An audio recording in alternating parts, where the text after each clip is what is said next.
Hey there, cats and kitties. I am the Blues Man, Johnny Blues, coming at you live to give some first impressions on the first episode of the new anime series Katana Maidens, Toji no Miko. And this was not one I was actually planning on checking out. It just so happened that I didn't have really much to do today and saw that this was another first episode for the winter season that had come out and knew nothing about it, hadn't read the synopsis. I'm sure I had seen the PV some time ago and read it, back a while ago now, but I had forgotten anything I might have read about it. I didn't know anything. And I'm just going to check this one out blind, completely and totally blind. And I actually really enjoyed it. I had a much different experience from another couple of first episodes I watched yesterday, and I have subsequently posted little mini write-ups about each of them over on my Facebook account. For those who, would be interested, you can always friend me over on Facebook because I will post short written reviews about things that I don't want to, cover in videos and discuss in videos. And so I watched the first episodes of Ramen Daisuke Koizumi-san, made it less than halfway through that, and I couldn't stand it, and I dropped it. I didn't even write it on my anime list as an official drop of an episode of a series, because I couldn't even sit through the whole thing. It was that annoying, and I posted a write-up about that over on my Facebook account.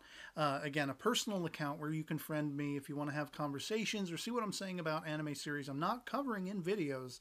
And then I also watched Yuru Camp, which I did not read as being Yuru Camp. But I managed to get through that whole first episode.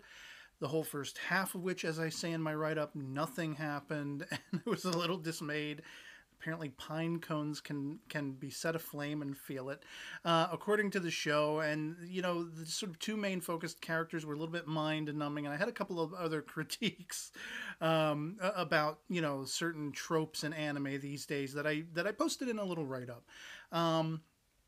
I had a much more favorable experience watching this first episode than I did those first episodes, because this show really, from right out of the gate, reminds me a whole hell of a lot of Aria the Scarlet Ammo. Talking about the entirety of an all-female cast, and it's like nary a man to be found within the entirety of the show.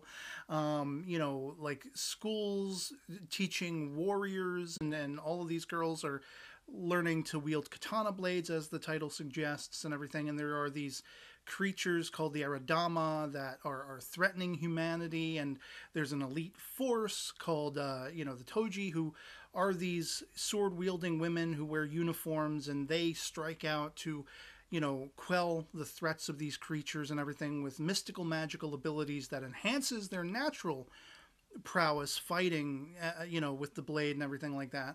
And so I really just enjoyed this first episode. I liked the animation style, the character design, the pacing of it, and everything like that. And they even throw a curveball in toward the end where, sort of a rival school, there's this tournament that's being held. And our main character, Kanami, and her friend, Mai, they got the top marks in their school. So they're going to this final tournament. And I guess it's to classify who will eventually move on and become actual legitimate Toji warriors for the government and everything. But they meet this other girl, Hiyori, who goes pointedly and tries to attack one of the elites, one of the leader elites of this, group of warrior women. And it's not explained why that is. It just sort of happens out of left field, and I was left wondering what in the hell was going on. But I really liked it. I really liked everything that they showcased in the episode, and I'm really curious to find out what's going on, because it seemed like this Hiyori chick had, they all have to meet at this big mansion held by this family that I guess is associated with this elite group of warriors, the Origami or whatever family. And it seemed like this Hiyori girl had gone and broken into the mansion and seen that some of the family was chased out. So I don't know if it's something like the one elite woman who is part of that family's lineage that she pointedly attacks toward the end of the episode.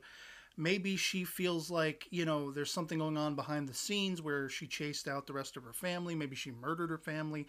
Maybe she's under the influence of the Aradama. Maybe she's the one summoning them forth. And that's a mystery to be unfolded and unfurled and everything like that. What was interesting is, Kanami, the main character, she gets a sense of the power emanating off of Hiyori when they just have a sort of, happenstance running into each other when they first arrive at this mansion where this tournament is going to be held. And when Hiyori makes her attack against this one elite woman, this origami woman, Kanami ends up coming to her rescue. And pointedly, Hiyori asks her later, why did you get involved at all? What are you doing?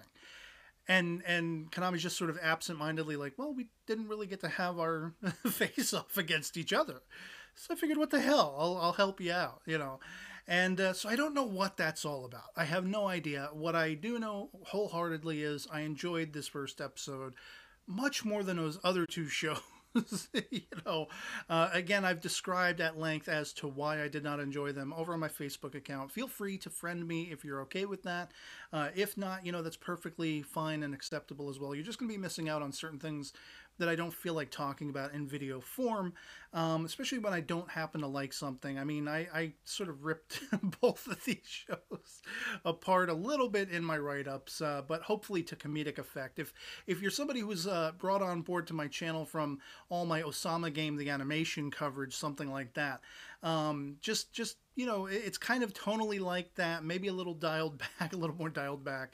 Not as, insane and incensed as King's Game, Osama Game, the animation got me. But I did not enjoy those other two shows. Again, Ramen Daisuke, Koizumi-san, and Yuru Camp.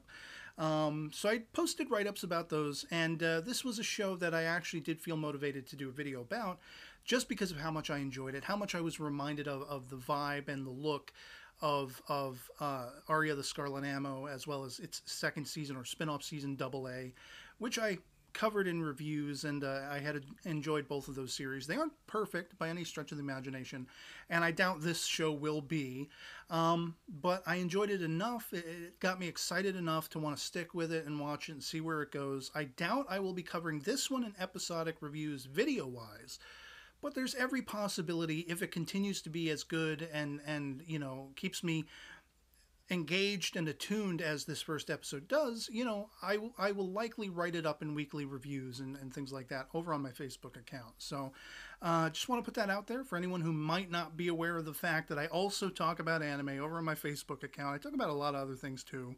Whenever I have the time to go over there and log in and make posts and such like that. But yeah, this first episode, Katana Maidens, Toji no Miko, I did enjoy it, and I'd love to hear from you guys in the comments below if you gave it some time, if you decided to check it out, if it seems like something, you have an interest in, if it looks like something you've seen a dozen times before and you really can't fit it into your watch list, whatever like that. Anything goes in the comments below. Love it or hate it. It's all about the topic of talk. And yeah, otherwise, that'll be pretty much it for me on this. If this video finds you well, I'll catch you all later. Peace.